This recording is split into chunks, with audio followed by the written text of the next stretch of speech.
मेरी तितली का दिल किसने दुखाया? वो बहुत बुरे लोग हैं। मुझसे मेरी तख्ती छीनी और उसे तोड़ दिया। माँ ठीक कहती है, मुझे विद्यालय जाने को नहीं मिलेगा। मैं कभी भी नहीं पढ़ सकती। उन्हें ऐसा नहीं करना चाहिए था, क्योंकि शिक्षा तो सभी के लिए होती है ना। जो भेदभाव सिखाए वो शिक्षा नहीं। तू हमेशा पूछती थी ना कि मैं तुझे लक्ष्मी क्यों कहता हूं, क्योंकि लक्ष्मी के लिए कोई भी काम असंभव नहीं होता। वो किसी भी दुख को सुख में बदल सकती है, जैसे तुम। नहीं, मैं लक्ष्मी नहीं हूँ। मैं किसी भी दुख को सुख में नहीं बदल सकती। सबूरी, अगर सबूरी रखेगी तो तख्ती भी मिलेगी और शिक्षा भी। कैसे मिलेगी?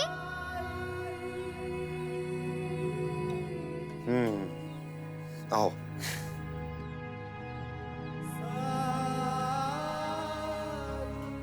बैठो यहां।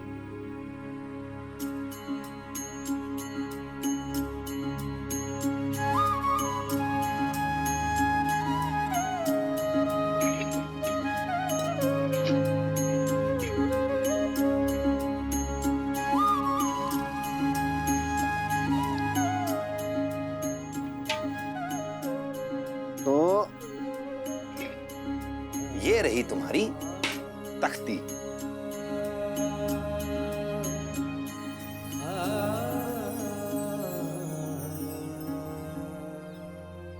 क्या करूंगी ऐसी तख्ती का? मुझे तो पता भी नहीं चलेगा कि विद्यालय में क्या पढ़ा रहे हैं।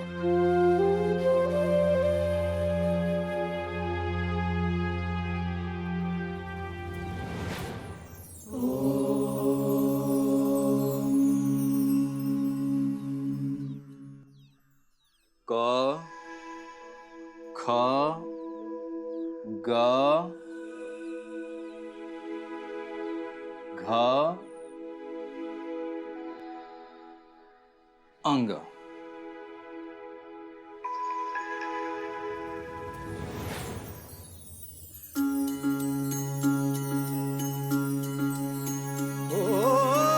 जब कठिनाई छाई तू ही याद आया, भटके राही को तूने रास्ता दिखाया, तूने भक्तों का बेड़ा पार लगाया, तेरी महिमा। च गुरुजी की आवाज कैसे सुनाई देने लगी? छ लगता है साईं ने फिर से चमत्कार किया। छ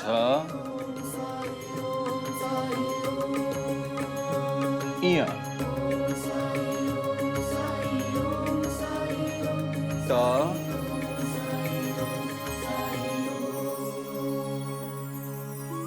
ठ ड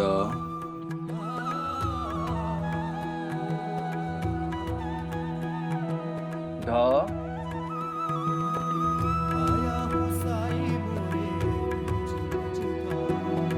तुम ही लगा दो साईं, अड़ा कामले हाथ में साईं मोरे पतवार, मोरे साईं मोरे दाता, मोरे तारणहार,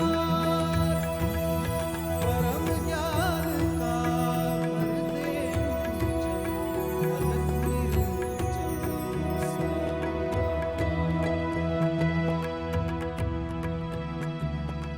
अब सब बच्चे अपनी अपनी तख्तियों पर जो यहाँ लिखा है उसे लिखेंगे, ठीक है? चलो लिखो। मेरे पास तो लिखने के लिए कुछ भी नहीं है। मैं कैसे लिखूं?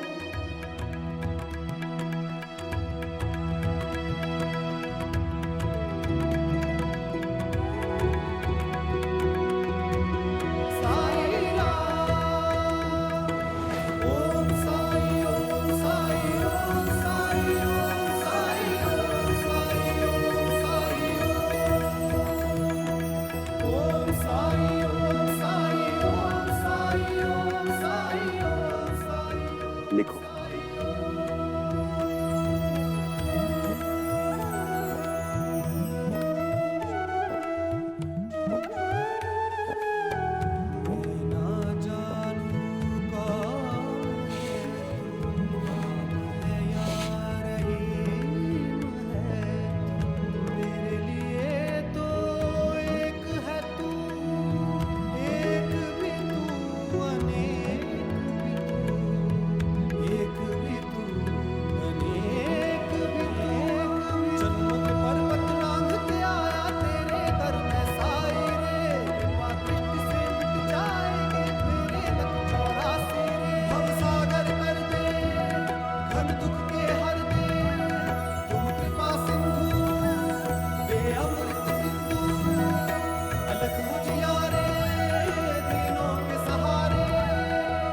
बच्चों, अब मैं इसे पढ़ूंगा और आप सभी लोगों को दोहराना है, ठीक है?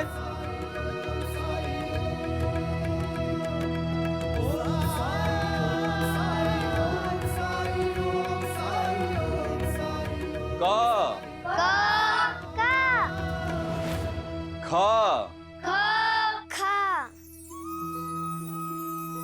ग ग घ घ अंग। अंग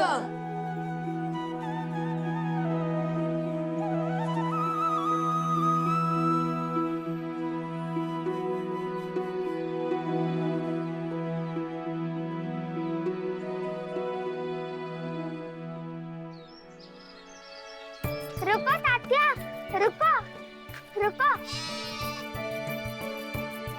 मुझे पता है आज तुमने विद्यालय में क्या पढ़ा। पर तू तो विद्यालय में थी ही नहीं। तुम्हारी तख्ती तो टूट गई थी ना, तुझे तख्ती मिली क्या? तख्ती तो मिल गई, और इतनी बड़ी जो किसी भी झोले में नहीं आ सकती है। ऐसी कोई तख्ती होती है क्या? अच्छा चल बता, हमने विद्यालय में क्या पढ़ा? अभी तेरा झूठ पकड़ा जाएगा। क ख ग घ अंग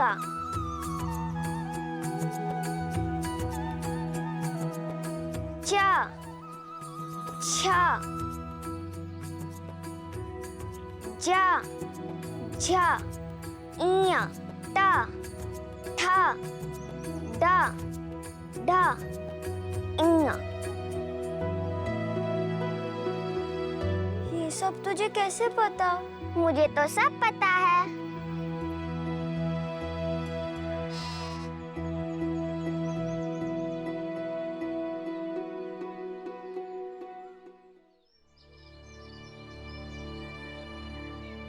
पंता जी, ये माधव के आने से हमारा थोड़ा तो बोझ कम हुआ है। अरे अंता जी, मैं हर दिन सोचता हूँ कि मैं आज आपको मूर्ख नहीं समझूंगा, लेकिन नहीं, आप हर दिन मुझे गलत साबित कर देते। जरा सोचिए, अगर माधव को साई के बारे में कुछ भी ऐसा पता चल गया जिससे सरकार को मदद मिले, तो हमें बोरिया बिस्तर बांधकर यहाँ से निकलना पड़ेगा।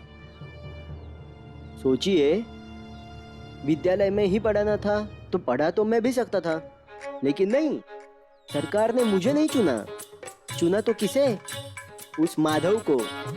क्यों? ये हमें सोचना चाहिए। ऐसा क्या है उसमें जो सरकार को हमें नहीं दिखा?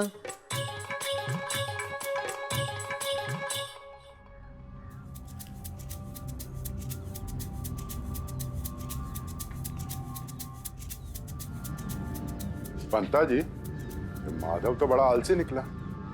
तीसरे दिन ही बच्चों को छुट्टी दे दी।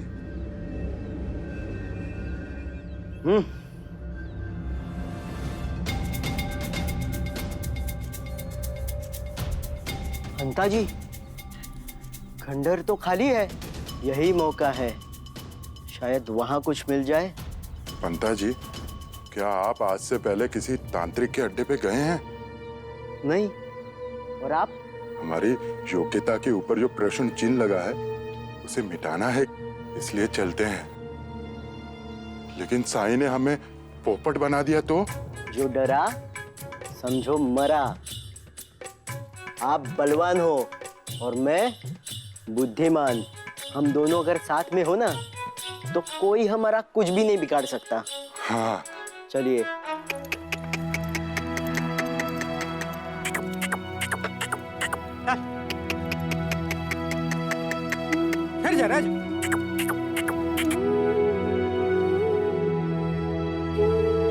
क्या क्या तुम मुझे खेत जोतना सिखा सकते हो?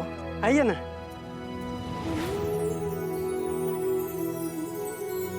यहाँ पकड़ी।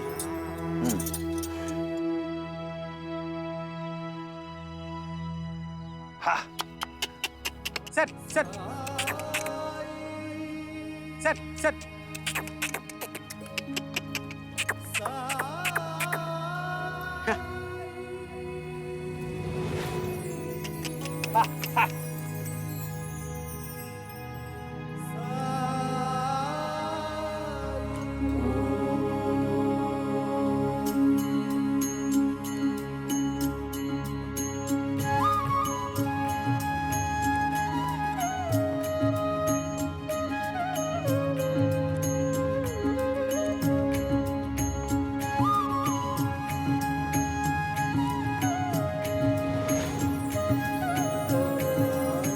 कुछ भी ऐसा नहीं है ना जो तुम नहीं करना चाहते हो?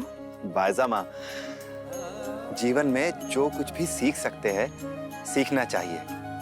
क्या पता कब कहाँ कैसे काम में आए। खाना रख रही हूँ, खा लेना। चल सर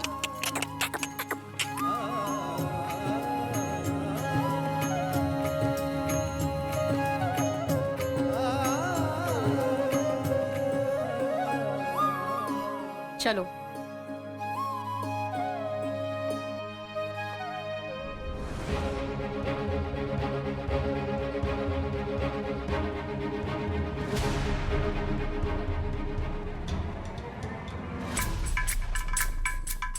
पंता जी चलिए।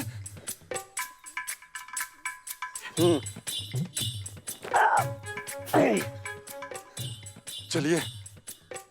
नहीं, पहले आप। नहीं, पहले आप। मैं चाहता हूँ सबसे पहले ये मौका आपको मिले। आपकी तरक्की होगी तो मुझे खुशी होगी ना। पहले आप।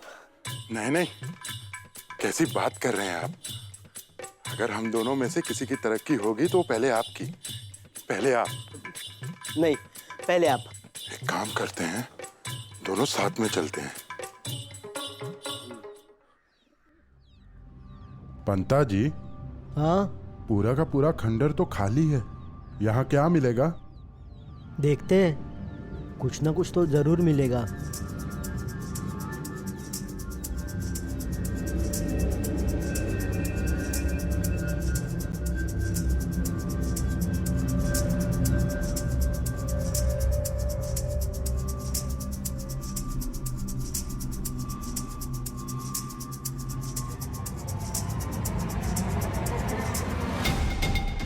पंता जी, यहाँ कुछ लिखा हुआ है।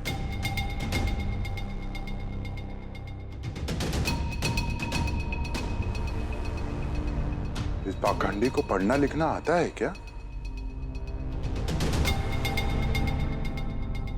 पंता जी, अपने परम मित्र श्री माधव जी का लिखा भी पहचान नहीं पा रहे आप?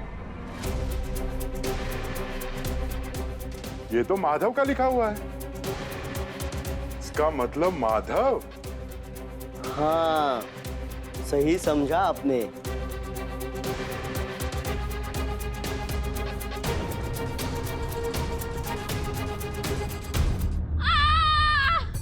मर गई। भाईजा, तात्या, कोई है? अप्पा कहाँ? पानी तो पिला दो कोई। तात्या जा जल्दी पानी ला। आई, क्या हुआ आपको? मैं जब घर से निकल रही थी तब तो आप ठीक थी, अचानक क्या हो गया? तुझे क्या लगता है ढोंग कर रही हूं मैं? तुझे मेरी परवाह नहीं है ना, तो मत कर, कोई बात नहीं। अपने बेटे को तो घर पे छोड़ जाया कर, वो मेरा ध्यान रखता है। सुबह से तेरा नाम ले रही थी, तुझे याद कर रही थी, पर तू भी क्या करे, तेरे पास भी कहाँ समय होता है। विद्यालय के चक्कर में तू कल से नहीं जाएगा, मैं अप्पा से बात कर लूंगी। तू अंदर जा तात्या।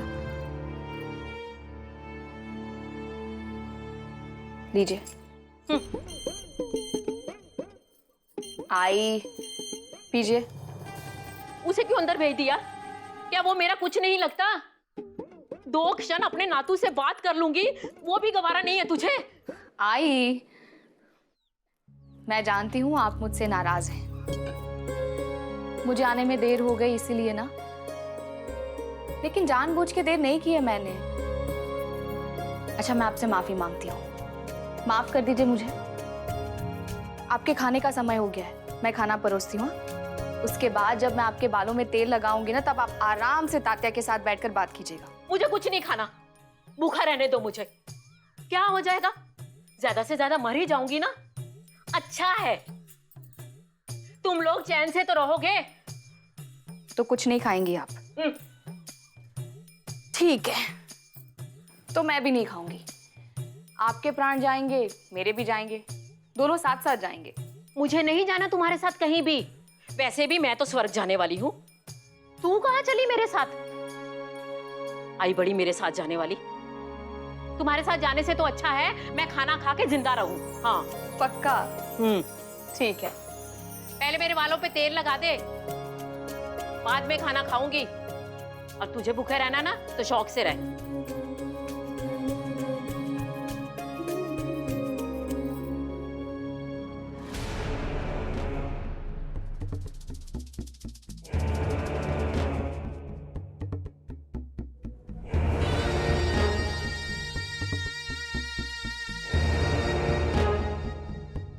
सरकार, मुझे कुछ समझ में नहीं आ रहा है कि ये दोनों क्या कह रहे हैं। अच्छा,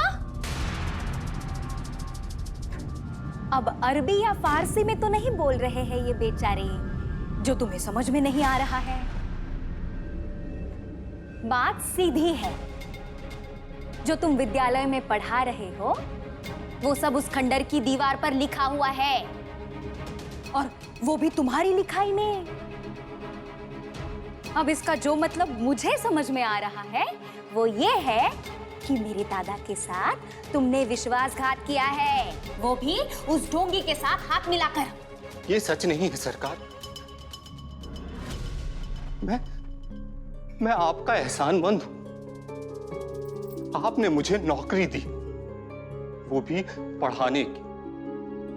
इतनी बड़ी जिम्मेदारी दी है आपने मुझे। मैं आपके साथ कभी धोखा नहीं कर सकता।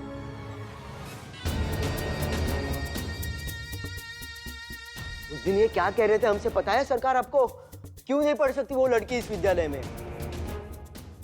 हमारे लाख समझाने के बाद भी इन्होंने उस लड़की से क्या कहा पता है आपको? जाकर तख्ती लेके आ।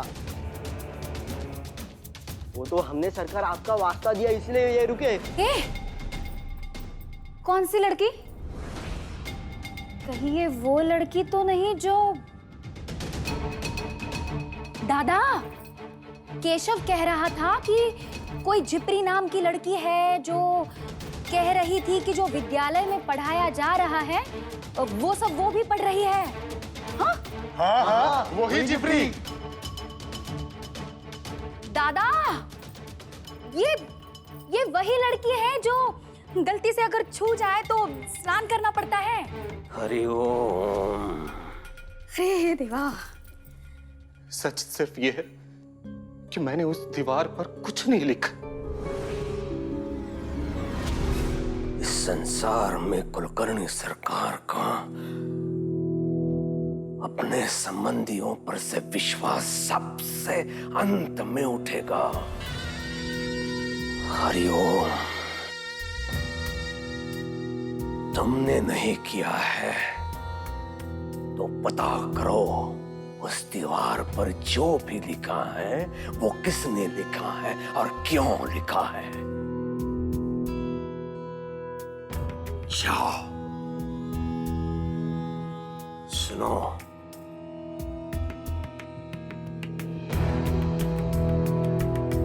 अंग्रेज सरकार और मुझ में एक समानता है। दोनों को भी पीठ पीछे छुरा भोंकने वालों से घृणा है।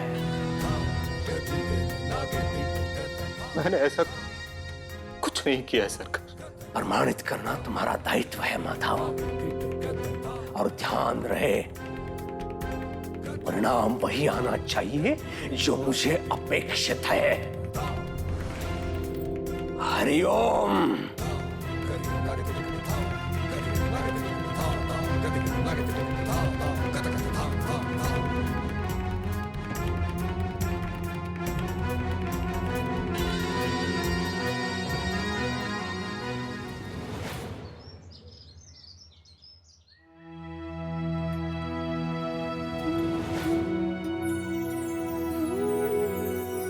भिक्षा दो माई।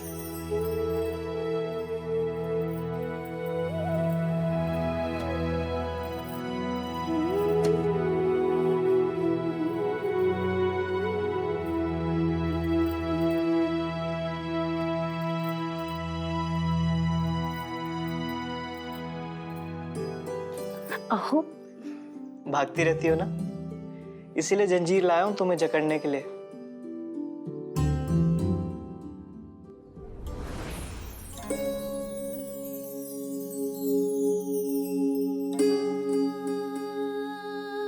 भैया बहुत सुंदर है।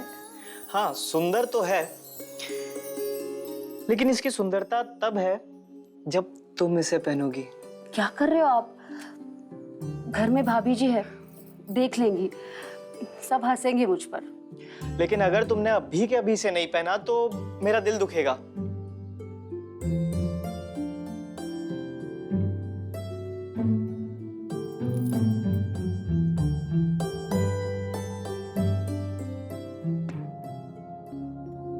भिक्षा दो माई।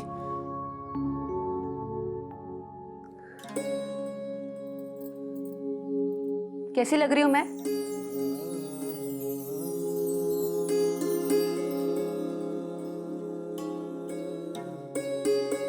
बहुत सुंदर लग रही हो। महंगी होगी ना बहुत? महंगी का तो पता नहीं, लेकिन अब ये अमूल्य हो गई है। माई भिक्षा दो माई।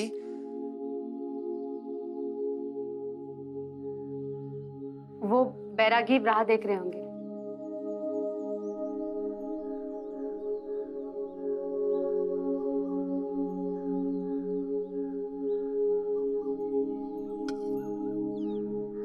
सुनिए, ये लीजिए।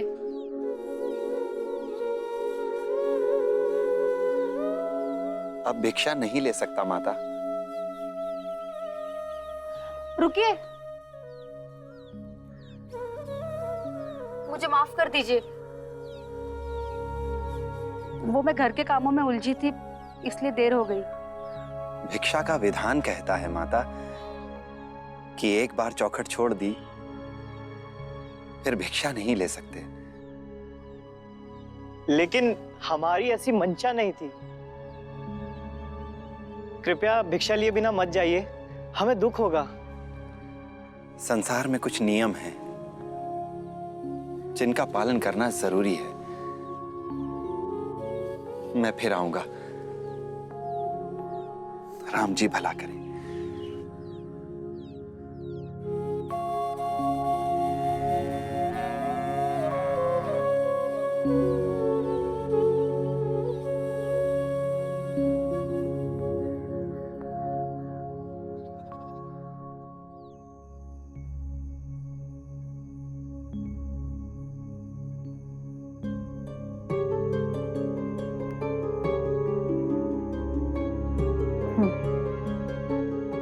आपने कुछ किया ही नहीं है तो परेशान क्यों हैं?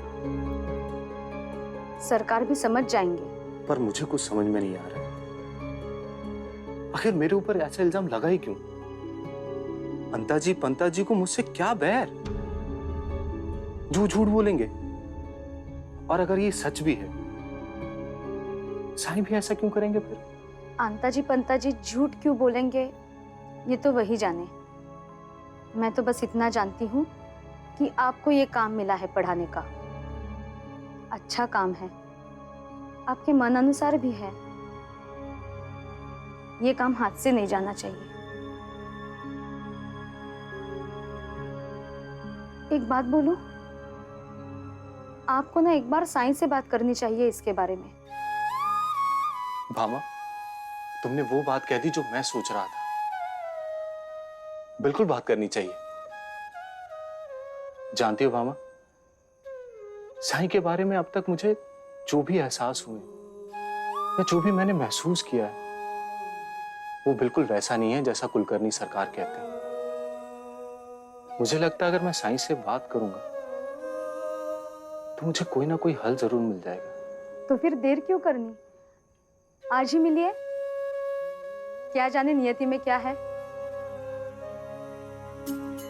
ठीक कहती हो तुम।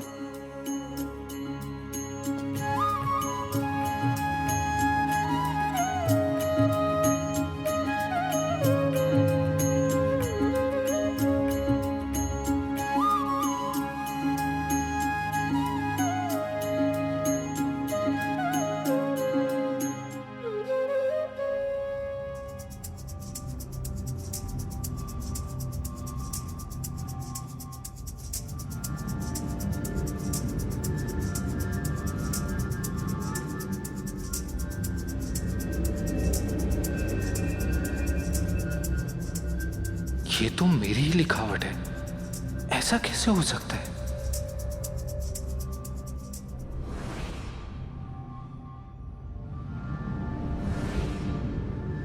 गुरुजी रुकिए, मेरा लिखना बाकी है।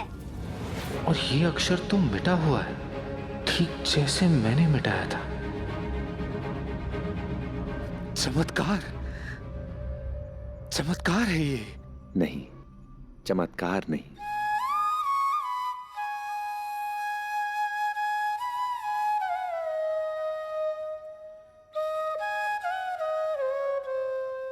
दो इच्छाओं की शक्ति जो असंभव को भी संभव कर देती है।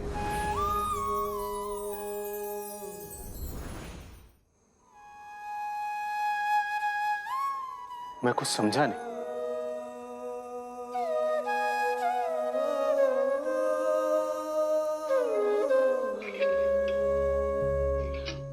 एक गुरु जो शिष्य को पहचान तो गया है,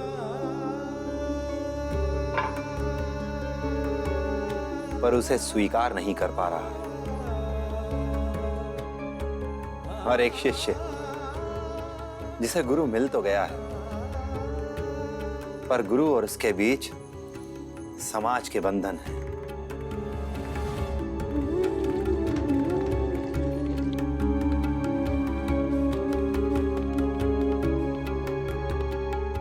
उस गुरु और शिष्य के बीच दूरी मिटाने का यह सिर्फ एक माध्यम है।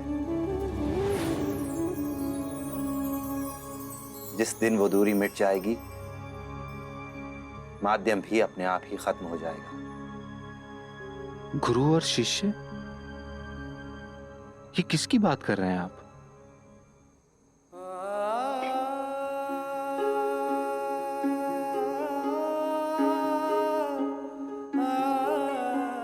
गुरु और शिष्य की ही बात कर रहा हूं माधव। गुरु जो जीवन में आए तो शिष्य के जीवन में बांसुरी की मिठास गूंजने लगती है, प्रकृति भी जश्न मनाने लगती है, अंधेरा दूर होने लगता है।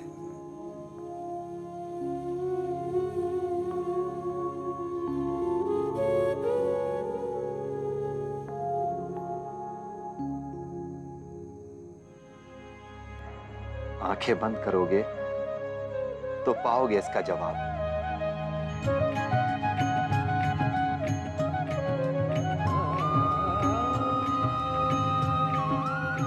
महसूस करोगे इस संबंध को।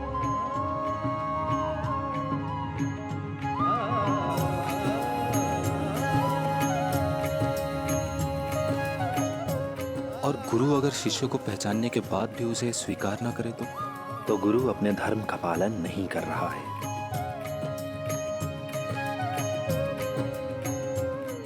गुरु का धर्म क्या है? शिष्य में ज्ञान का बीजारोपण करना, उसे पोषित करना, शिष्य की रक्षा करना, उसे संरक्षण प्रदान करना, अपने ज्ञान की रोशनी से उसके अज्ञान के अंधेरे को दूर करना, दुख के भय और सुख के मोह से दूर ले जाकर उसे संतोष की राह दिखाना, अपने शिष्य को पूर्णता और संपन्नता की राह पर ले जाना।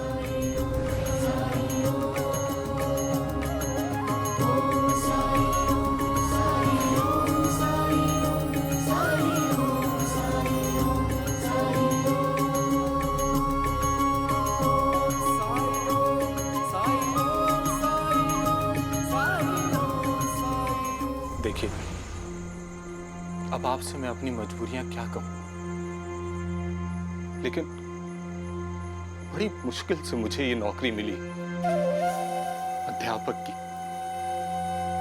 मगर आपने जो ये किया है, ये चमत्कार मेरे लिए तिरस्कार बन गया है। मुझे शक की नजरों से देखा जा रहा है। आपसे एक विनती है, आप ऐसा ना करें। मैं उसे विद्यालय में दाखिला नहीं दे सकता। क्या झिपरी को विद्यालय में पढ़ने का अधिकार है या नहीं?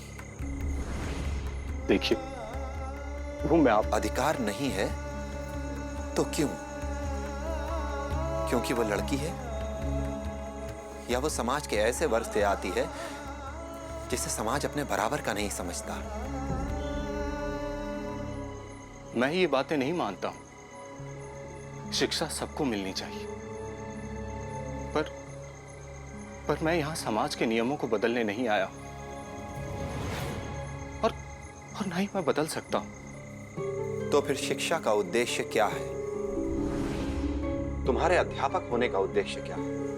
अध्यापक वो होता है जो अपने छात्रों में कोई पक्षपात ना करे। अगर आप उसको पढ़ाना चाहते तो बिल्कुल पढ़ाइए, मुझे इसमें कोई एतराज नहीं। मेरा झिपरी को पढ़ाना समस्या का समाधान नहीं है माधव, बल्कि समस्या को तुम्हारी नजरों में लाना है। विद्यालय के द्वार जब बेटियों के लिए खुलेंगे तो समाज जागरूक होगा, हिम्मत आएगी बेटियों में और उनके घर परिवार वालों में भी। हिम्मत आएगी समाज के उस वर्ग में जिसे समाज हमेशा अपने से नीचा समझता रहा। आत्मविश्वास पैदा होगा, स्वीकृति की भावना आएगी उनमें, बराबरी का एहसास होगा। साथ ही ये संदेश पुरुषों में जाएगा कि स्त्रियां उनसे कहीं कम नहीं हैं। बेटियां पढ़ेंगी तो ही समाज बदलेगा, समाज आगे बढ़ेगा।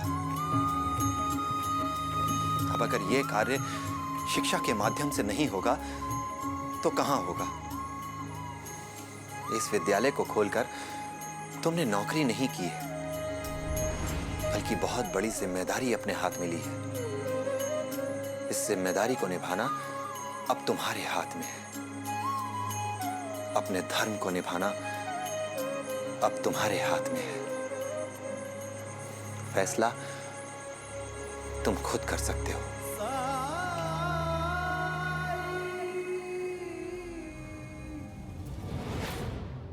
ये कुछ और नहीं, साईं का चमत्कार है।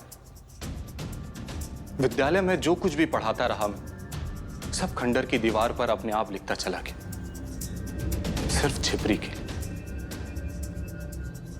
इसीलिए विद्यालय में केशव ने जो कुछ भी पढ़ा, वही साथ साथ में झिपरी ने खंडर में बैठकर पढ़ा।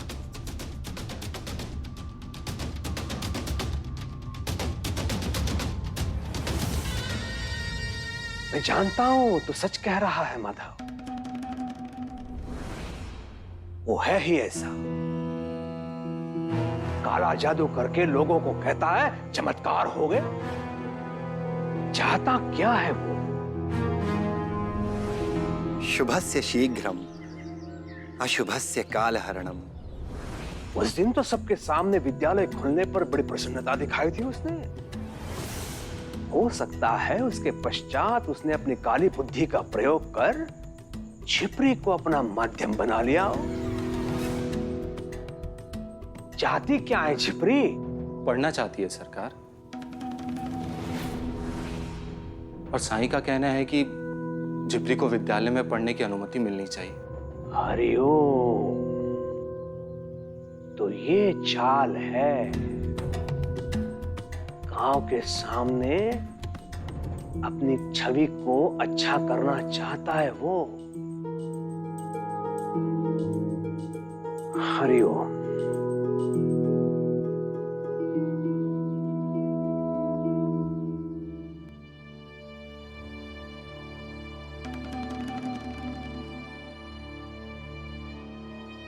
माधव, उस लड़की को विद्यालय में पढ़ने की अनुमति दे दो। क्या? दादा, दादा ये क्या कर रहे हो तुम? वही कर रहा हूं जो सही है। मुझे उसकी चालें स्पष्ट होती जा रही है।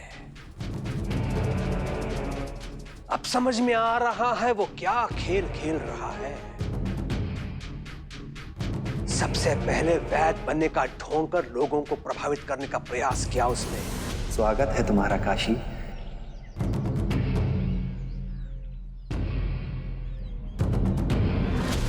उसके बाद महालसापति को अपने पक्ष में ले लिया।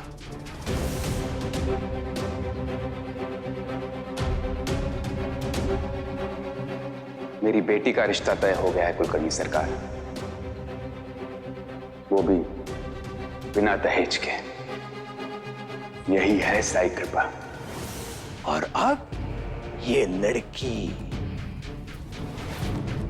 उस लड़की को शिक्षा का अधिकार दिलवाना चाहता है वो। एक तो अछूत, ऊपर से लड़की। दोनों को शिक्षा का अधिकार दिलवाकर सामाजिक व्यवस्था को बिगाड़ना चाहता है। उसकी ये चाल मैं सफल नहीं होने दूंगा। लेकिन कैसे दादा? अभी अभी तो तुमने इससे कहा ना कि उस अछूत को दाखिला दे दो। यही तो मेरी चाल है चू, उसके चाल के उत्तर में। यदि मैं इस बार विरोध करूं उस लड़की के दाखिले का, तो हो सकता है कुछ लोग मेरे इस निर्णय से सहमत ना हो और साई का समर्थन करें, और मेरा विरोध साई का महत्व पोषित करेगा। इसलिए मैं साई की इच्छा का मान रखूंगा और उस अछूत कन्या को अवसर दूंगा शिक्षा प्राप्त करने का। लड़की और जाति की समस्या ना बनकर पात्रता, योग्यता की समस्या बनके समाप्त हो जाएगी। लेकिन कैसे सरकार? लड़की को विद्यालय में प्रवेश चाहिए ना, तो उसके प्रवेश के लिए उसकी एक छोटी परीक्षा ले लो। अगर वो परीक्षा पार कर लेती है तो मिल जाएगा उसको प्रवेश विद्यालय में। परीक्षा तुम लोगे माधव, और ऐसे कि उसमें वो कभी उत्तीर्ण ना हो सके।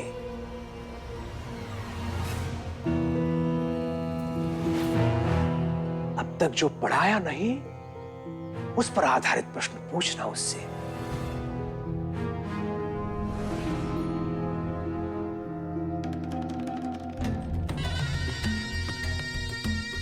उसके माँ बाप क्या करते हैं? पिता तो नहीं है, माँ है। उपले बनाती है, घर घर आते उसके उपले, बड़े अच्छे होते हैं। हरिओम। उससे इतने उपले मांगो कि जितने उपले बनाने का स्वप्न भी उसने कभी न देखा हो। माँ बेटी को घर में बिठा के रखेगी, उपले बनवाएगी।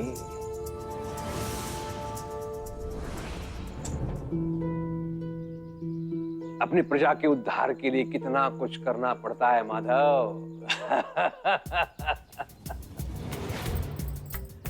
शिक्षा प्राप्त करने का अधिकार केवल पुरुषों को है, और वो भी ऊंची जात के। और इस नियम को कोई बदल नहीं सकता। हरिओम।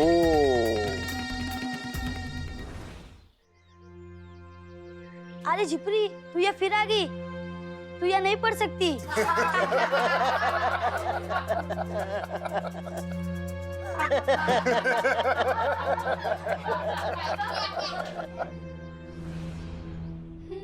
नमस्ते।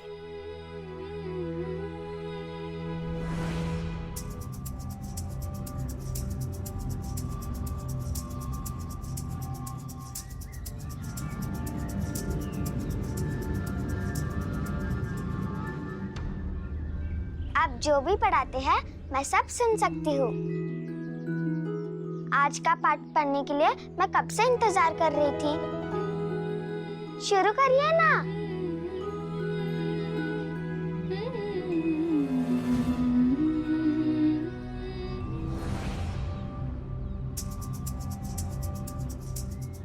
तुम विद्यालय में पढ़ना चाहती हो, सबके साथ? हाँ। ठीक। तो मैं कल तुम्हारी एक परीक्षा लूंगा। परीक्षा? वो क्या होती है? मैं तुमसे कुछ सवाल पूछूंगा और अगर उन सवालों का तुमने सही जवाब दिया तो मैं तुम्हें इस विद्यालय में सबके साथ पढ़ने की अनुमति दूंगा। सच? मैं अभी साई को बता कर आती हूँ।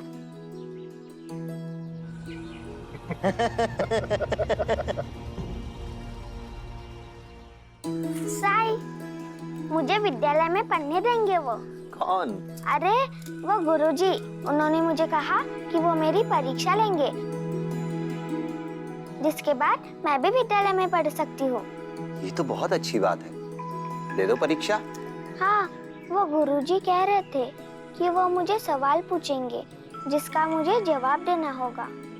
पर कैसे सवाल पूछेंगे? और सिर्फ परीक्षा मेरी ही क्यों? किसी ने तो परीक्षा नहीं दी। लक्ष्मी, इस संसार में आकर भगवान ने भी परीक्षा दी है, तो फिर परीक्षा से घबराना कैसा? और तुम्हारी परीक्षा इसलिए बड़ी है क्योंकि इसमें अनगिनत झिपरियों के सपने छिपे हैं। उनकी शिक्षा प्राप्ति की राह छिपी है इसमें। अनगिनत झिपरिया? वो कहाँ है? मुझे तो आपकी बातें ना समझ में नहीं आती। मैं तो आपको बस परीक्षा के बारे में बताने आई थी। मैं चलती हूँ।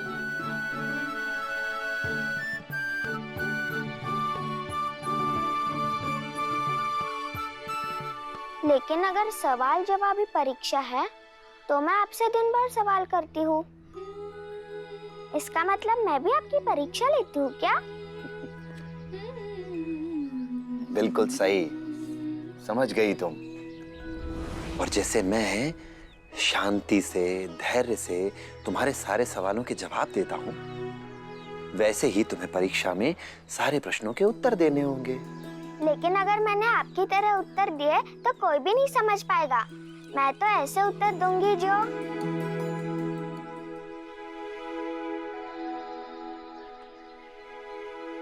मैं उत्तर तो दे पाऊंगी ना?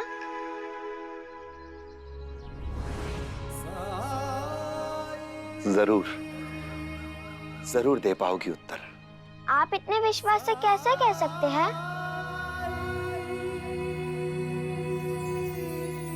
क्योंकि मुझे अपने मालिक के इंसाफ पर पूरा यकीन है।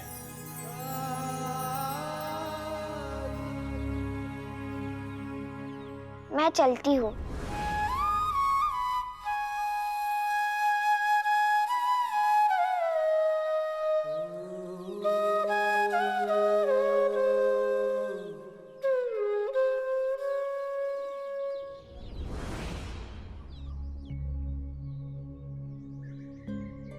जिब्री, तू यहाँ उपले बेचने आई है?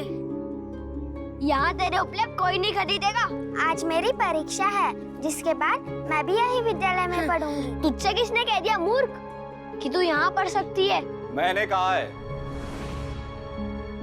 और अगर तुम दोनों कोई परेशानी है तो विद्यालय से बाहर जा सकते हो। यही सिखाया तुम्हारे माता पिता ने तुम्हें?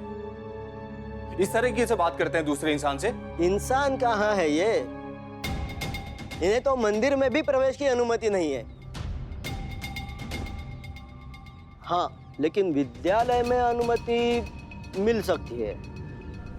तैयार हो?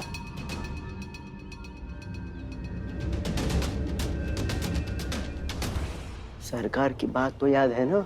ऐसी परीक्षा होनी चाहिए कि इसके बाद कोई भी लड़की शिक्षा पाने के बारे में सोचने का साहस ही ना करे। समझे?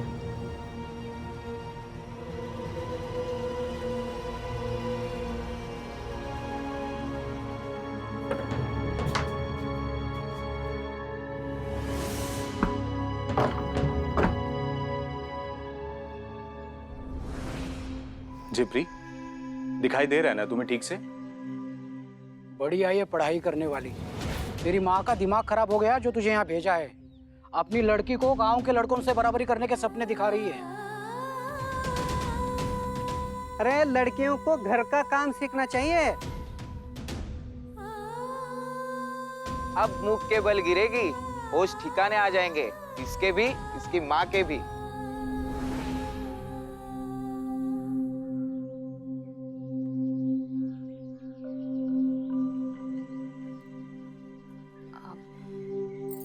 नमस्ते, मैं तात्या की आई। वो आज उसकी तबीयत ठीक नहीं है, इसलिए वो यहाँ आ नहीं पाएगा। कोई बात नहीं। अध्यापक जी, परीक्षा आरंभ कीजिए।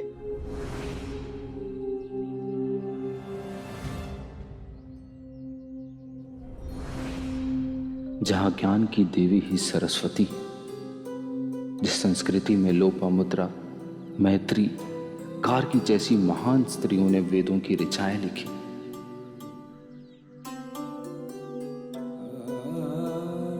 वहां आज उन्हीं की भूमि पे एक बेटी को शिक्षा पाने से मैं कैसे रोकूं?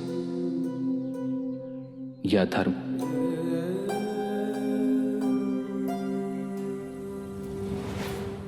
आज अगर झिपरी इस परीक्षा में सफल हुई तो सबसे ज्यादा खुशी मुझे होगी। तुम तैयार हो? क्या हुआ, सांप सूंघ गया? अभी तो परीक्षा आरंभ भी नहीं हुई है।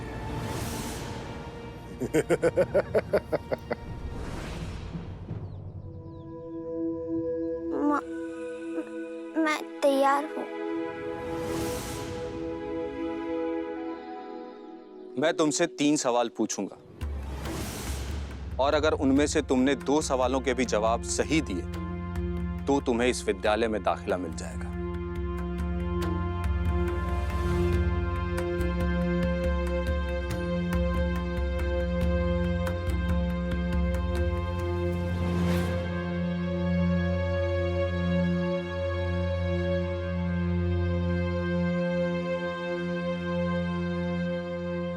ये तुम्हारा पहला प्रश्न।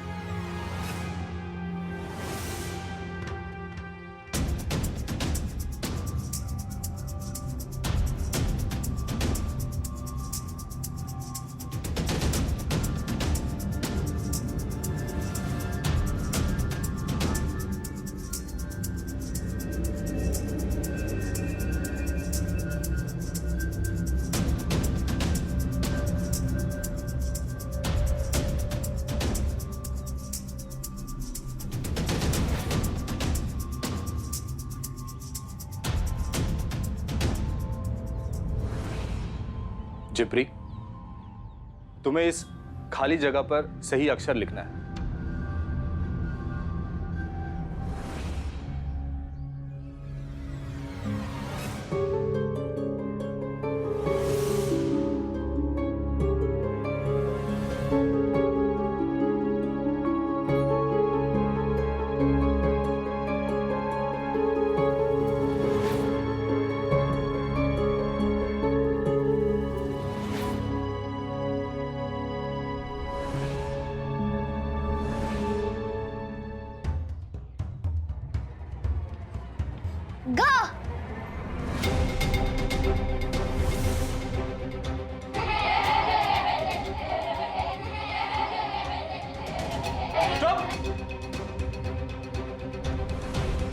इतना सोचेगी तो कैसे चलेगा? ये लड़कियों की बस की बात नहीं है। ये सवाल छिपरी से पूछा गया था, तुमसे नहीं। इसके बाद ना कोई बीच में बोलेगा और ना कोई हरकत करेगा, समझ गए?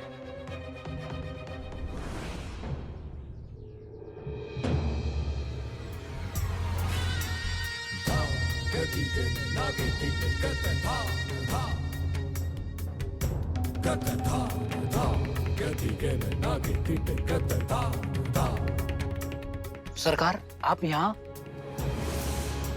अरे ओ, इसमें अचंभित होने वाली कौन सी बात है?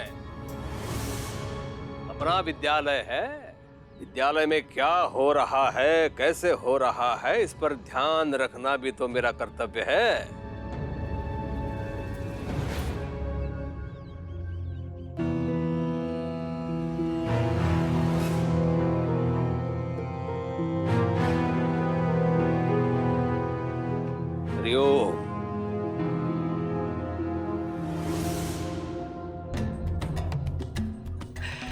वैसे हो क्या रहा है यहाँ? परीक्षा हो रही है सरकार, इस लड़की की। यदि इसने अध्यापक जी के प्रश्नों के उत्तर दे दिए तो अध्यापक जी से विद्यालय में दाखिला देंगे। यदि उत्तर दे दिए का क्या अर्थ है? अवश्य उत्तर देगी, है कि नहीं? अध्यापक जी पूछिए, प्रश्न पूछिए।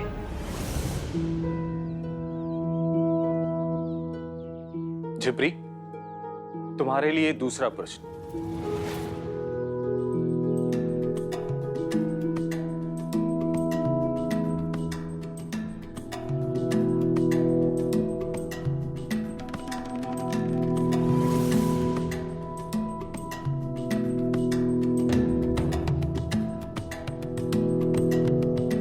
झिपरी, तुम्हें इन 3 अक्षरों को जोड़कर एक सही शब्द बनाना है।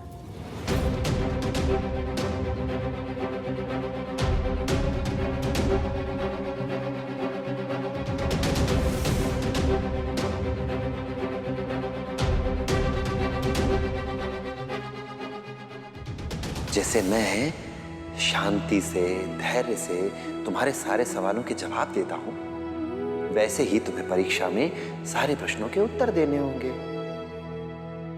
बताओ बताओ। चरण।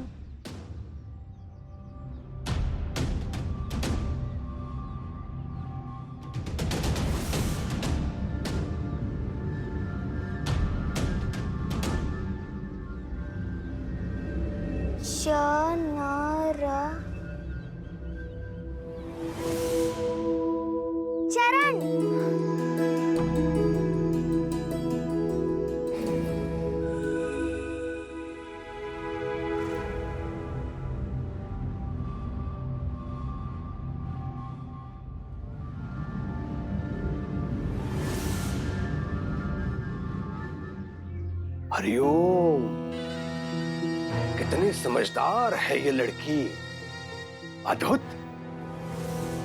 यदि अध्यापक जी की अनुमति हो तो एक प्रश्न मैं पूछ सकता हूं इस लड़की से?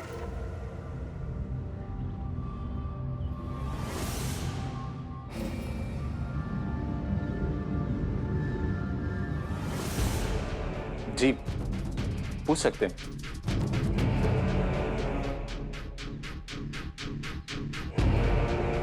ये है मेरा अगला प्रश्न और अंतिम प्रश्न। यदि तूने इसका सही सही उत्तर दे दिया तो तेरा दाखिला पक्का।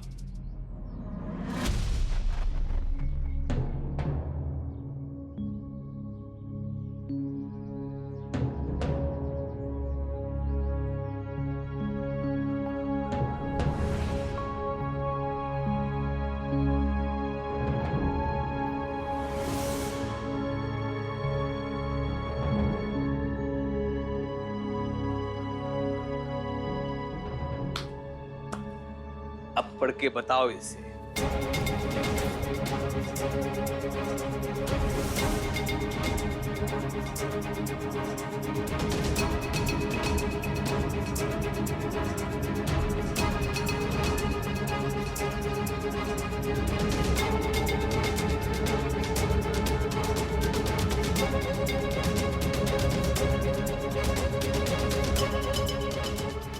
पर ये तो मैंने सीखा ही नहीं।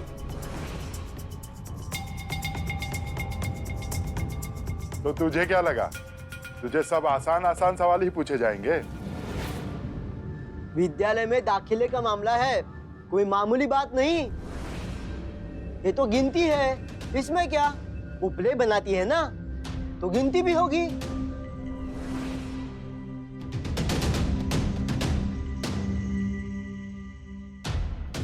गिनती करना जानती हूँ, पर गिनती लिखना या पढ़ना नहीं। तो फिर हार मान ले और कह ले सबसे कि तू परीक्षा में असफल रही।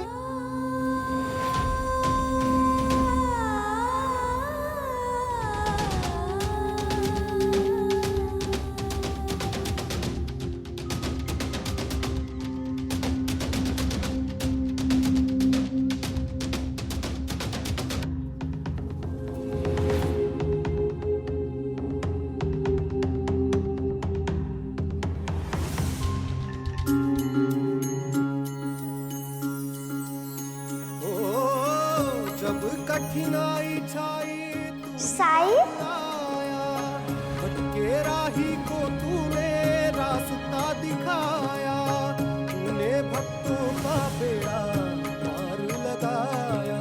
तेरी महिमा मेरे साई कौन जान पाया। ये साई का नाम क्यों ले रही है, जबकि साई तो यहाँ है ही नहीं।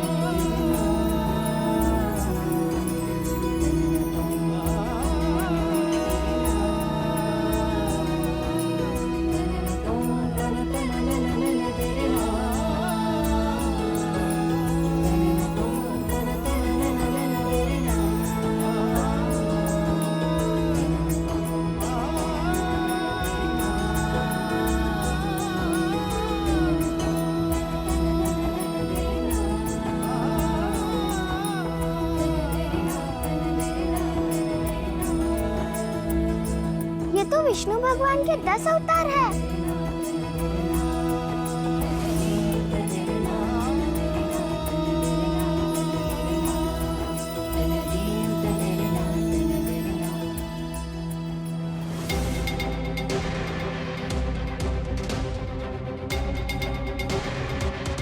पहला मत्स्य अवतार,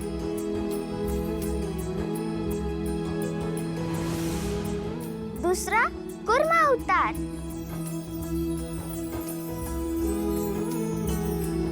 तीसरा वराह अवतार, चौथा नरसिंह अवतार, पांचवा वामन अवतार,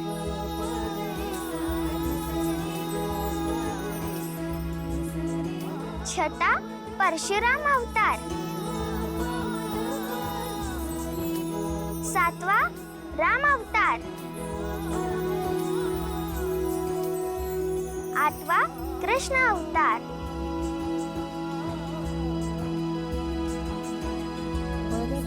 नौवां बुद्ध अवतार और 10वां कल्कि अवतार।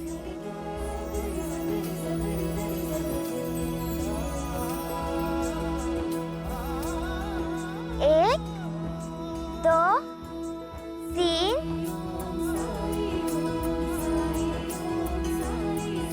चार, 5, 6, 7, 8, 9 और 10।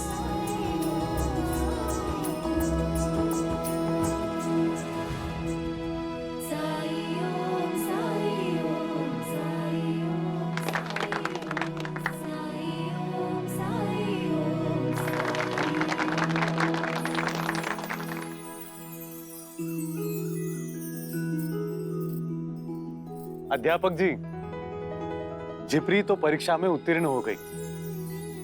अब तो आप इसे विद्यालय में सबके साथ पढ़ने की अनुमति देंगे ना?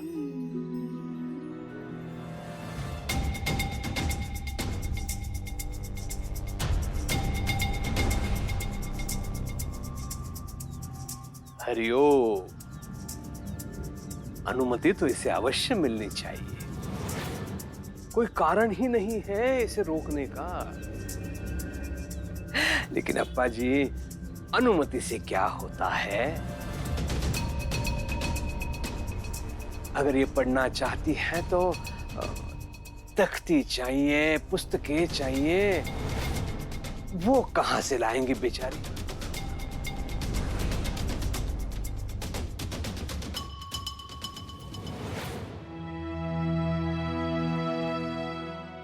अगर आप चाहते हैं कि जिप्री इस विद्यालय में पढ़े तो फिर कुछ भी संभव है। आप बस अनुमति दीजिए।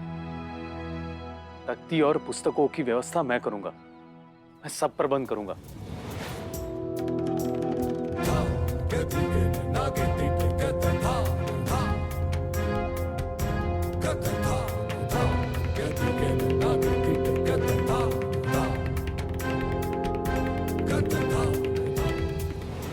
झिपरी, विद्यालय में तुम्हारा स्वागत है।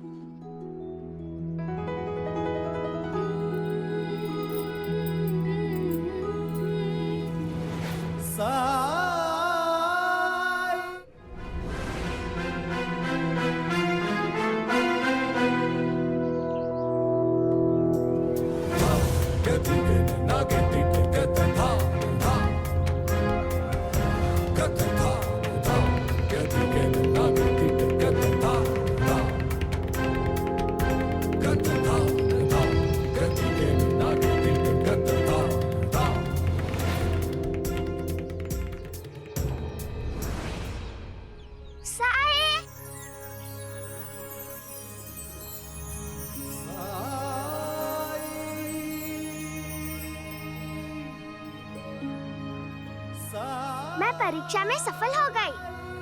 अब से हर रोज विद्यालय जाने की तैयारी कर लो।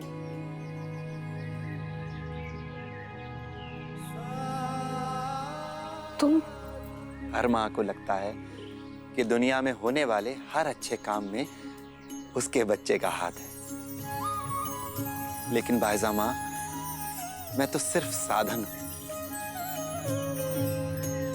इच्छा उसकी, नियत इसकी, मेहनत इसकी।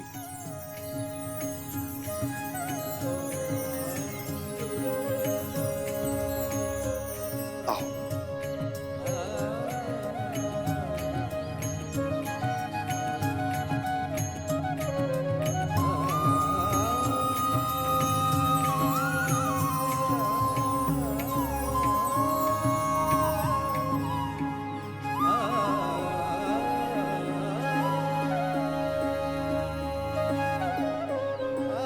आज लक्ष्मी को सच्चा गुरु मिल गया।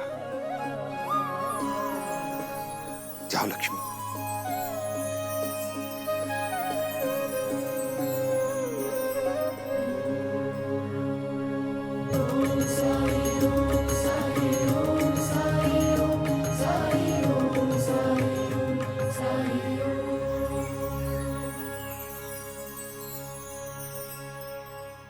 समाज इंसानियत से कितनी ही ऊंची दीवार क्यों ना उठा ले, लेकिन एक ना एक दिन हर दीवार को गिरना ही होता है, क्योंकि इंसानियत से ज्यादा ताकतवर इस दुनिया में कुछ भी नहीं है। और जब तक इंसानियत जिंदा है, समाज में बराबरी का यह संघर्ष चलता रहेगा। हर ऊंच नीच को मिटाने का संघर्ष, हर कमजोर शक्तिशाली को मिलाने का संघर्ष, हर छोटे बड़े को समान रूप से अपनाने का संघर्ष।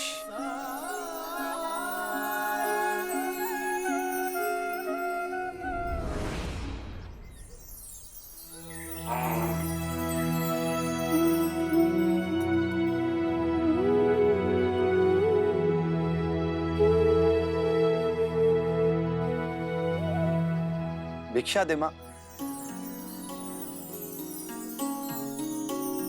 आज नियम का उल्लंघन नहीं होने दूंगी।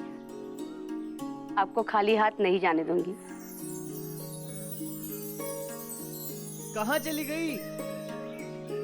आई। अनुमति दीजिए।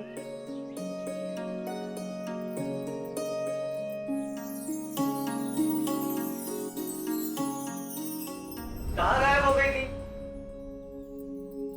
पानी डालो ना। आप भी ना एक क्षण रुक नहीं सकते? भिक्षा देने गई थी। किसे? वही जो उस दिन हमारे घर से खाली हाथ लौट गए।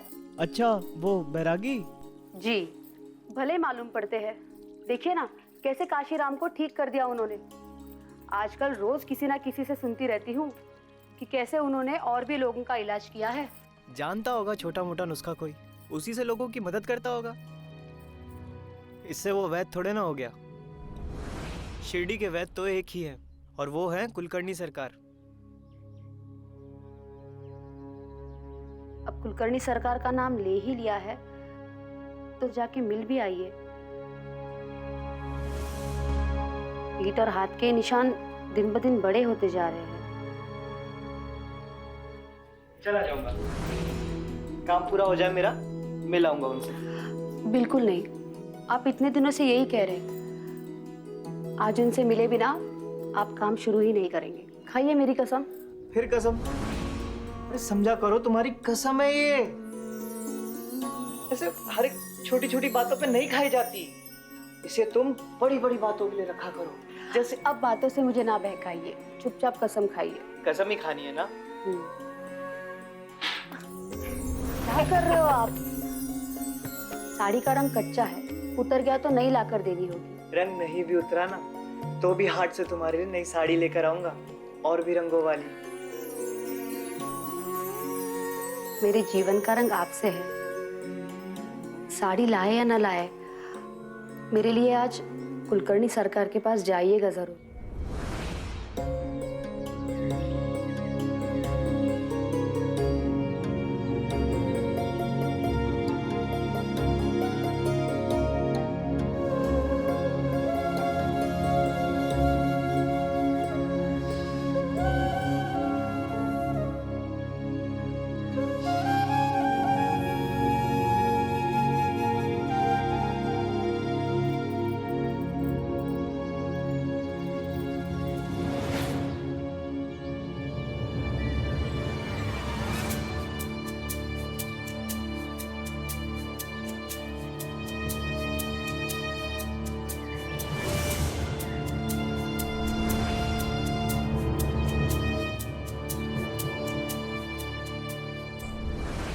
ये यहाँ कैसे आ गया?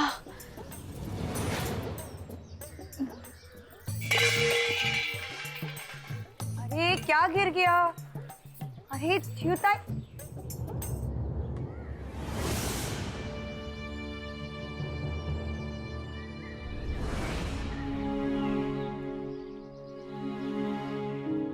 विश्वनाथ जी, आप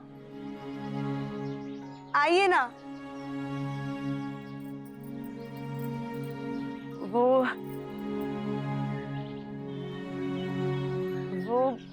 मुझे लगता है बहुत दिनों बाद देखा ना आपको, इसीलिए शर्मा गई।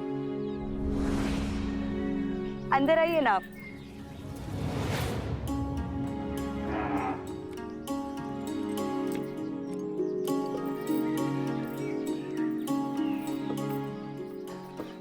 रुको रुको रुको।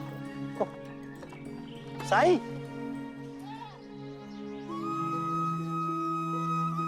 अस्सलाम वालेकुम। राम जी भला करेंगे। मुझे पहचाना? मैं उस्मान। आपकी दुआओं और दवाओं से सब लोग ठीक हो रहे हैं। राम जी भला करेंगे। शिरडी में हाट की तैयारियां शुरू हो रही हैं। दुकान लगाने जा रहा हूं। साईं रुको।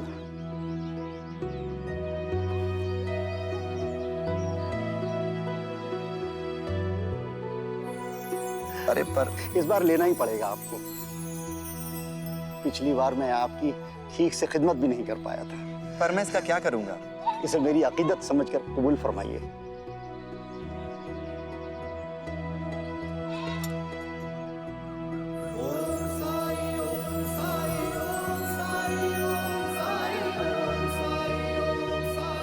इजाजत दीजिए, फिर मिलूंगा।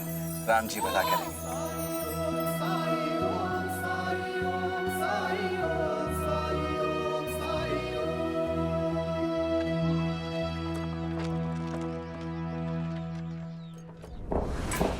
आवाज पंता जी उठाइए।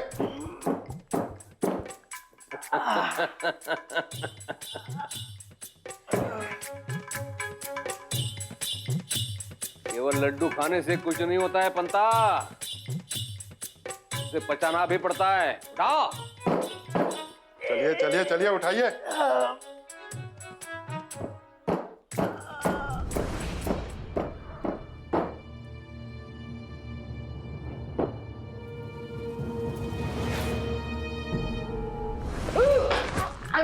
अरे पंता जी,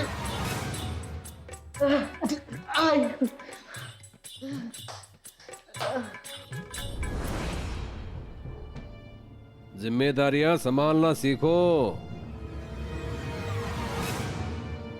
नहीं तो दायित्व ही स्वीकार मत करना।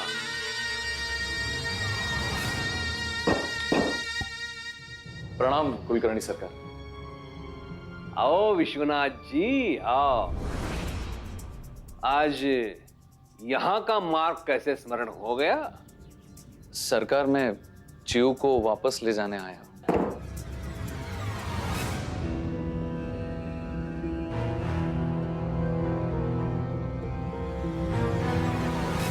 इतने दिन हो गए, घर में सब पूछने लगे हैं बहू कब लौट रही है।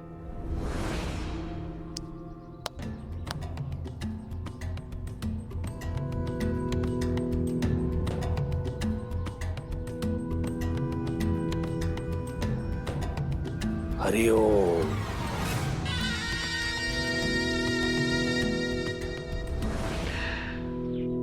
अखाड़ा व्यायामशाला का हो या गृहस्थी का, प्रवेश तभी करना चाहिए जब पूरी तैयारी हो गई हो।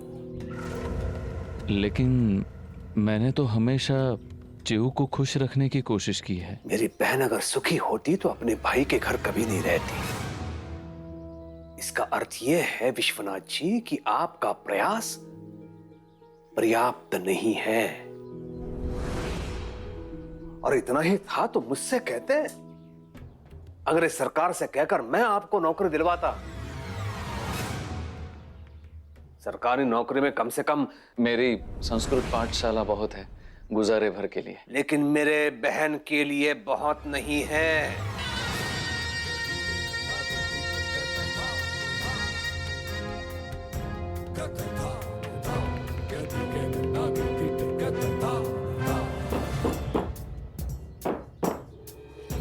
देखो, मैं पति पत्नी के बीच नहीं पड़ना चाहता। जाकर चिऊ से पूछो वो तुम्हारे साथ आना चाहती है कि नहीं।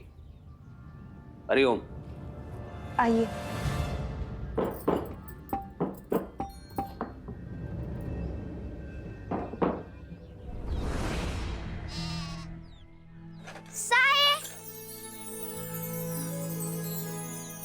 अरे लक्ष्मी, आज विद्यालय का पहला दिन है मेरा। खूब मन लगाकर पढ़ाई करना। लेकिन पता नहीं क्यों ऐसी घबराहट सी लग रही है। ये लो, अच्छा काम करने से पहले मुंह मीठा करोगी तो घबराहट भी दूर हो जाएगी। अच्छा, एक बात पूछूं? पूछो। विद्यालय में सिर्फ मैं ही लड़की हूँ, और जो लड़कियां हैं वो क्यों नहीं जा सकती मेरे जैसे? बिल्कुल जा सकती हैं। क्यों नहीं जा सकती? विद्या तो सभी के लिए होती है। जिपरी की परीक्षा सबने देखी है साईं। क्या गांव की हर लड़की को ऐसी परीक्षा देनी होगी? कहाँ दे पाएगी हर लड़की ऐसी परीक्षा? इससे तो अच्छा है कि घर में ही बैठी रहे। जिस समाज में स्त्रियों को बराबर का अधिकार नहीं मिलता, वो समाज कभी भी न्यायपूर्ण नहीं हो सकता। और कई बार अधिकार सिर्फ चाहने से नहीं मिलता। अधिकार मांगना पड़ता है, संघर्ष करना पड़ता है परिवर्तन के लिए। और अगर हम ही लोग संघर्ष से घबराने लगे तो फिर अपनी बेटियों को पढ़ाएंगे कैसे? विद्या की देवी सरस्वती है जहां, फिर वहीं कन्याओं को शिक्षा पाने में इतनी कठिनाई क्यों? मूर्ति में तो हम सरस्वती, लक्ष्मी, दुर्गा ढूंढ लेते हैं, पर अपनी ही बेटी में हमें ईश्वर तत्व नजर क्यों नहीं आता?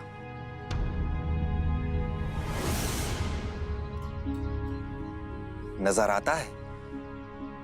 मुझे तो नहीं लगता।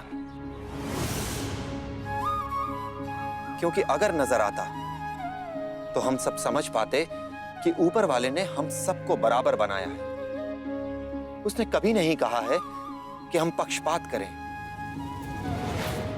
फिर हम इंसानों ने यह दीवार क्यों खड़ी की?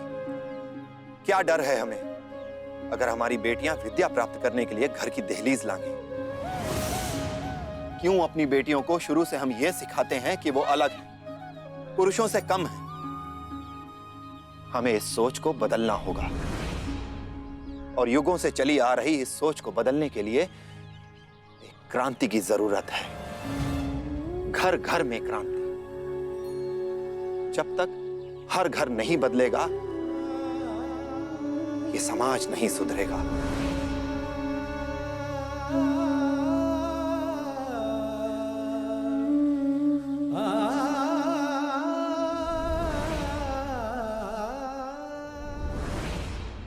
सरकार की जय हो।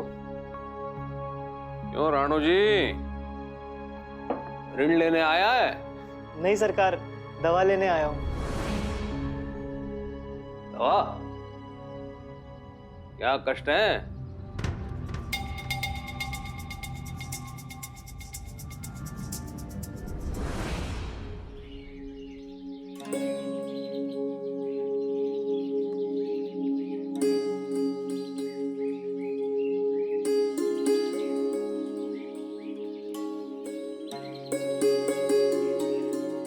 कोई रोग नहीं है तुम्हें। थोड़ा ध्यान से कूद फांद करो तो पैर नहीं छिलेगा। मैं दवा लगा देता हूं।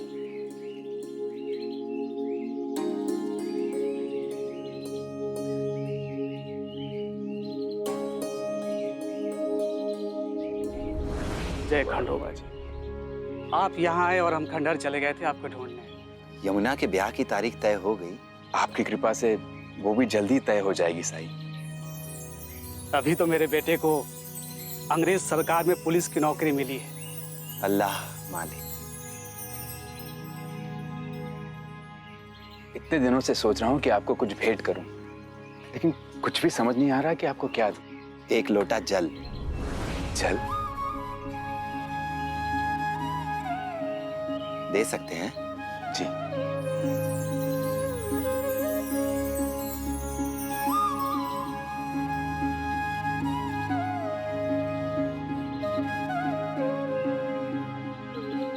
साई,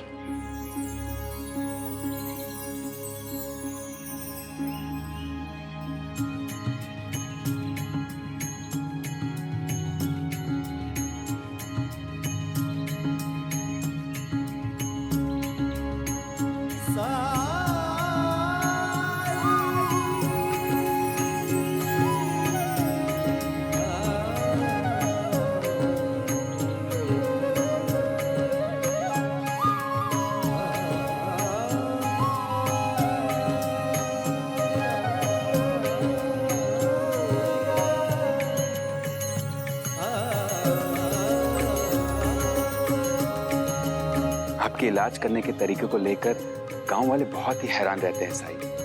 मिट्टी, पानी, बत्ती, किसी को कुछ समझ नहीं आता कि आप ये कैसे करते हैं।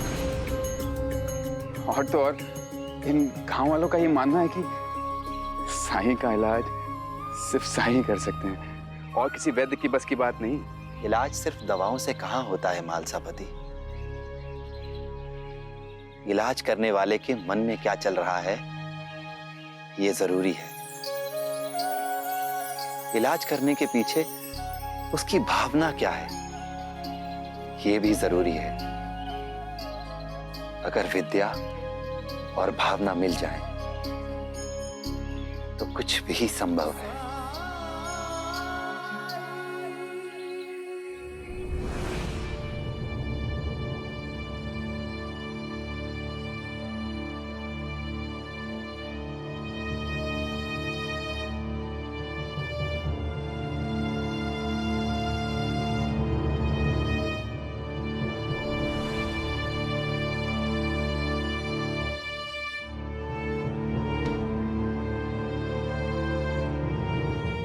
जलन होती है?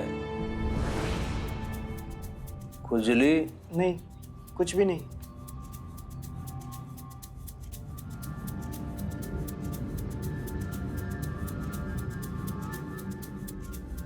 ये इतने ही हैं या बढ़ रहे हैं? नहीं, पहले छोटे थे, अब बढ़ते जा रहे हैं। और कहाँ कहाँ है? ये हाथों पर, पीठ पर, पेट पर और पैरों पर। मेरी बीवी कहती है कि मैं ज्यादा सब्जी नहीं खाता ना, इसलिए हो रहा है। रोग का कारण जानती है तो उपचार क्यों नहीं किया? यहाँ आने का कष्ट क्यों किया? आजकल हर कोई वैद्य बनना चाहता है। बनता?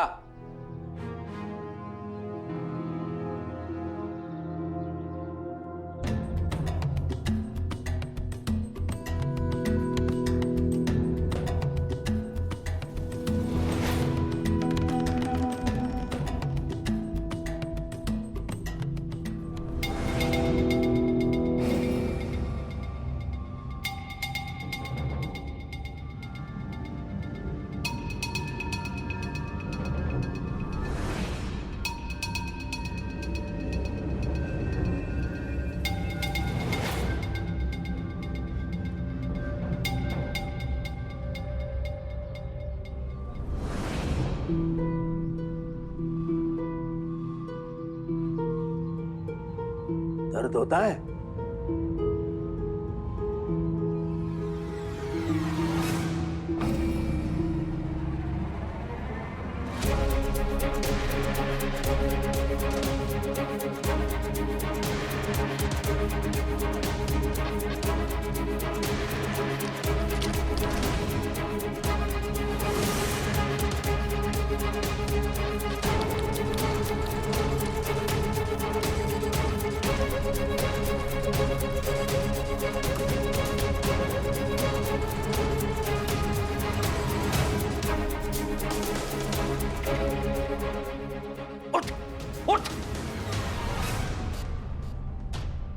के बाहर जाके खड़ा रहे, जा।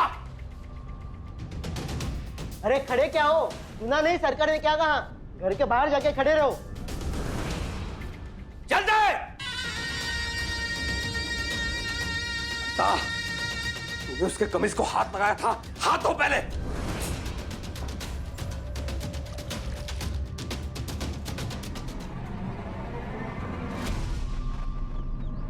मैंने तुम्हें कहा था राणो जी, घर के बाहर जाके खड़े रहो, जाओ। और बाहर।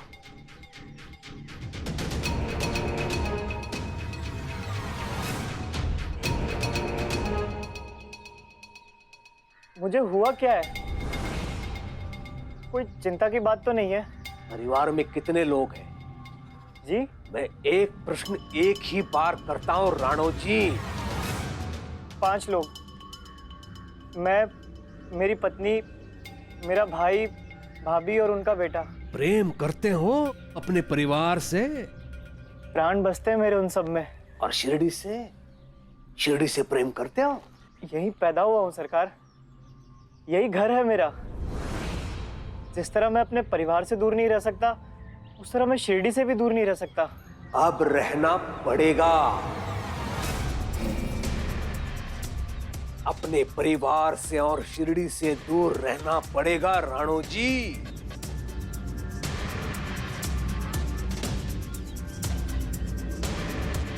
मैं समझा नहीं। ये दूरी देख रहे हो राणो जी? ये दूरी तुम्हारे रोग का सत्य है। और ये एक ऐसा रोग है जिसमें तुम्हें हर एक से दूरी बनाए रखनी होगी, क्योंकि जो भी तुम्हारे समीप जाएगा वो इस रोग का शिकार हो जाएगा।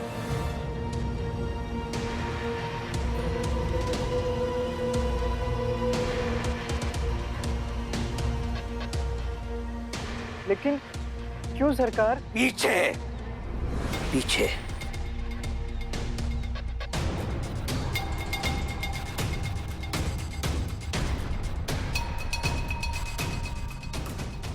ऐसा कौन सा रोग है ये?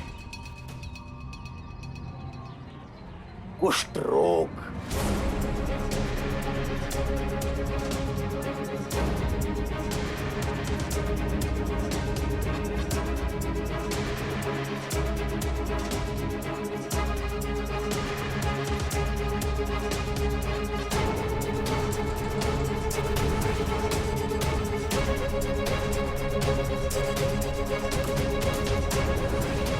नाम तो सुना होगा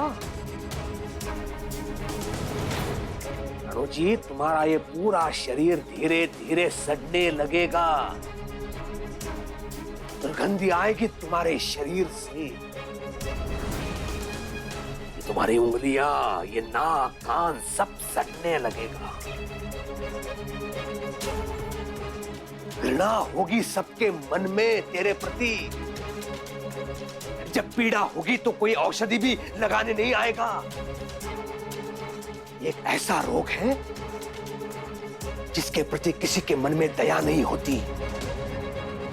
और राणो जी, ये तेरे पिछले जन्म का पाप है, पिछले जन्म का कर्म है, जो इस जन्म में इस रूप में तू भुगत रहा है। मेरे पास कोई उपचार नहीं है इस रोग का। और यदि मेरे पास नहीं है तो समझ लो किसी के पास नहीं है।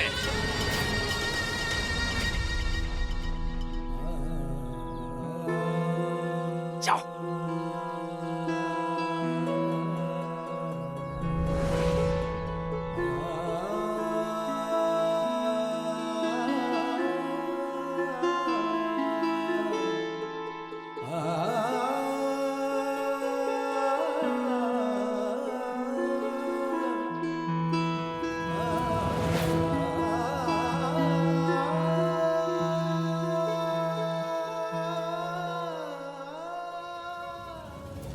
रोग के इलाज के लिए मन में सेवा भाव, रोग के लिए संवेदना और रोगी के लिए सम्मान, तो हर रोग ठीक हो जाता है। बच्चों, कुछ ही देर में कक्षा शुरू होने वाली है। नमस्ते गुरुजी।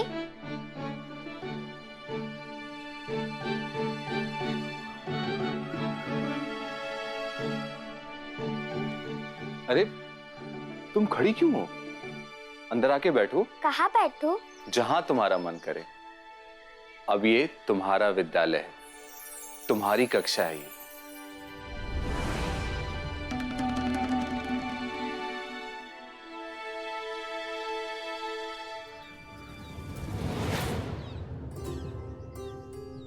इनके साथ बैठने से कहीं इनको बुरा न लगे।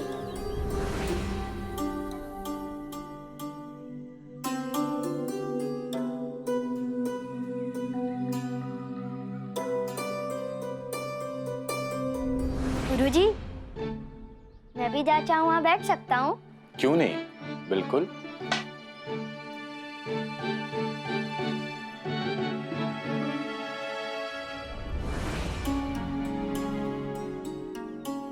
ये तो भूल ही गई मैं। ये गुड लाई थी, सबको दे दूं? ठीक है, दे दो।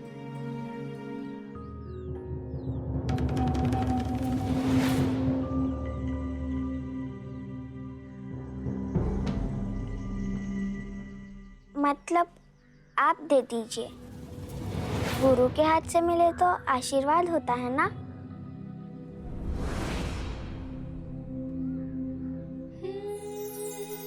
ठीक है।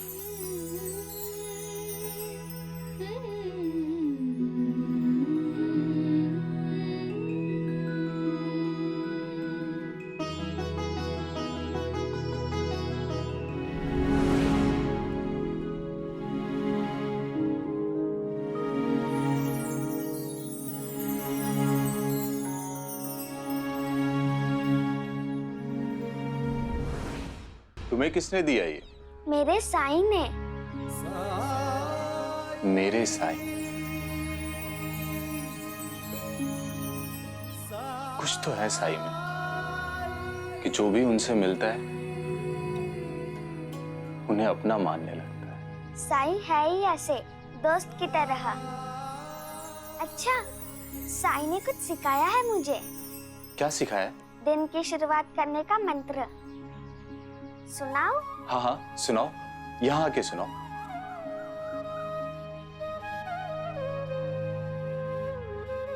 सब पहले हाथ जोड़ो और मेरे साथ बोलो।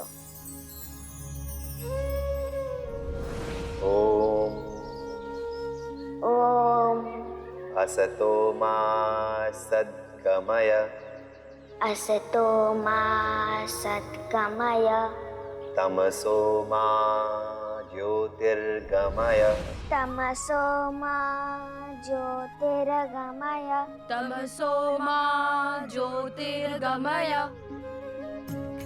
मृत्योर्मा अमृतं गमय, मृत्योर्मा अमृतं गमय। ओम शांति शांति शांतिः। ओम शांति शांति शांतिः।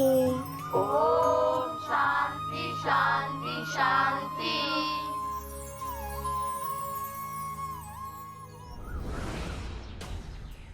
अपने परिवार से और शिरडी से दूर रहना पड़ेगा राणो जी। दूरी देख रहे हो राणो जी? ये दूरी तुम्हारे रोग का सत्य है। राणो जी, तुम्हारा ये पूरा शरीर धीरे धीरे सड़ने लगेगा। घृणा होगी सबके मन में तेरे प्रति। मेरे पास कोई उपचार नहीं है इस रोग का, और यदि मेरे पास नहीं है तो समझ लो किसी के पास नहीं है।